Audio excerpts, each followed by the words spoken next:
প্রথমত হচ্ছে যে আমি আসলে ফুটবলারদেরই একজন। সো ফুটবলার হিসেবে আসলে আমার এখানে উপস্থিতি, আমি হয়তোবা এখন বাংলাদেশ সরকারের একটি দায়িত্বপূর্ণশীল জায়গায় রয়েছি এবং আমার সাথে এখানে আমাদের সতীর্থ, আমাদের বাংলাদেশ ফুটবল ফেডারেশনের সভাপতি তাবিদ আওয়াল সহ আমাদের ভাইস প্রেসিডেন্ট যারা অফিসিয়াল ছিলেন, এবং আমি খেলোয়াড়দের সাথে বেসিক্যালি যেহেতু আমি তাদের জায়গায় বসেছিলাম বা তাদের জায়গায় একদিন খেলেছি, সেই জায়গা থেকে আমি তাদের সাথে কিছু বিষয় শেয়ার করেছি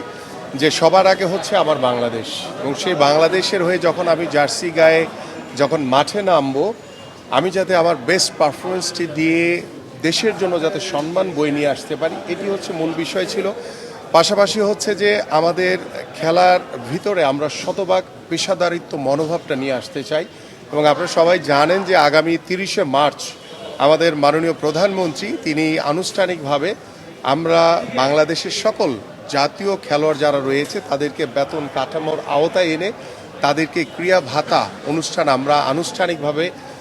পাইলট প্রজেক্ট আকারে উদ্বোধন করতে যাচ্ছি। মাননীয় প্রধানমন্ত্রী তিনি এটি উদ্বোধন করবেন, এবং আমরা আশা করি যে আমরা খেলোয়াড়দের যে একটি বিষয় রয়েছে যে পরিবারের যে ভরসা বা আস্থা, যেটার জন্য আমাদের পক্ষ থেকে সরকারের পক্ষ থেকে যা করণীয় আছে সর্বোচ্চটুকু আমরা করব। কারণ আমাদের একটি ট্যাগলাইনই রয়েছে যে ক্রিয়া হলে পেশা, পরিবার পাবে ভরসা। সেই পরিবারের ভরসার জায়গাটি আমরা স্থায়ীভাবে প্রতিষ্ঠিত করতে চাই, যাতে কোনো খেলোয়াড় যারা জাতীয় দলের হয়ে খেলবে, বাংলাদেশকে রিপ্রেজেন্ট করবে, তারা যাতে তার পরিবার নিয়ে কোনো টেনশনে না থাকে বা তার পরিবারের আর্থিক সচ্ছলতা নিয়ে কোনো যাতে টেনশনে না থাকে, এই বিষয়গুলো এনশিওর করার জন্য আমরা কিন্তু খেলাধুলাকে পেশা হিসেবে প্রতিষ্ঠা করা এবং তাদেরকে বেতন কাঠামোর আওতায় এনে ক্রিয়া ভাতা প্রদান করা, সার্বিক বিষয়গুলো নিয়ে তাদের সাথেও শেয়ার করেছি। এবং আমরা চাই যে আমাদের যে বাংলাদেশ ফুটবল টিম যারা ফ্রেন্ডলি ম্যাচ খেলার জন্য আমাদের ভিয়েতনাম যাচ্ছে, তাদের প্রতি যে শুভকামনা রয়েছে আমার, যাতে তারা ভালো কিছু অর্জন করে আসতে পারে। পাশাপাশি আমাদের সিঙ্গাপুরের সাথে যে ম্যাচটি রয়েছে, আমরা হার জিত বড় বিষয় না, বাট আমি চাই এবং আমাদের সভাপতি সাহেবকে আমি বলেছি যে আমরা কন্টিনিউয়াসলি খেলে যেতে চাই, সেখানে হারবো জিতবো আস্তে আস্তে করে কিন্তু একটি জায়গায় গিয়ে আমরা পৌঁছাতে পারবো ইনশাআল্লাহ। সো আমরা হেরে গেলেই সবাই হতাশ হয়ে যায়, হতাশ হওয়ার কোনো কারণ নাই। আমি মনে করি হারতে হারতে আমরা ভালো কিছু অর্জন করতে পারবো ইনশাআল্লাহ। বাট আমার যেটি টার্গেট সেটি হচ্ছে যে আমি আমাদের সভাপতি সাহেবের সাথে কথা বলেছি, আবারও বসবো, যে আমরা কন্টিনিউয়াসলি আমাদের খেলোয়াড়দেরকে খেলাধুলার ভিতরে রাখতে চাই, আন্তর্জাতিক ম্যাচ খেলার ভিতরে